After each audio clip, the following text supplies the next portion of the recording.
I'm in a state of pure angst. Everything feels completely surreal.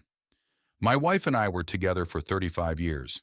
We married young, and a decade later, she finally went into labor. I was at work when her water broke, but instead of letting me come to the hospital, she screamed at me over the phone to stay away. I chalked it up to birth hormones, clocked out, and raced there anyway. When I arrived, she was gone. The hospital was a chaotic blur. Suddenly, my pager went off. It was my wife calling from home, asking where I'd been. When I rushed through our front door, she was curled in her armchair, cradling a baby girl. I was utterly confused. For 9 months, the doctors told us we were having a boy. My wife, exhausted looking, claimed it was a massive paperwork error. I was just happy to be a father, so I didn't question it. For the next 25 years, I worked myself to the bone to give my daughter a perfect life.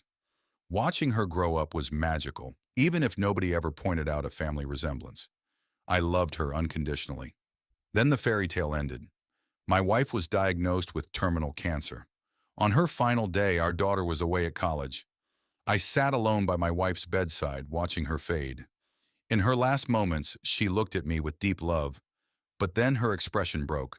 She started sobbing, gripped by a sudden crushing guilt. With her final breaths, she confessed the truth.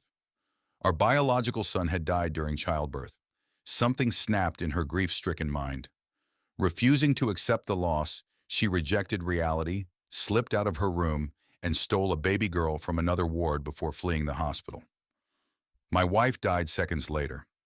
Now I'm left alone in the dark. I spent decades loving a woman who was a criminal and a lifetime raising a daughter who belongs to a family out there somewhere, still mourning a stolen child.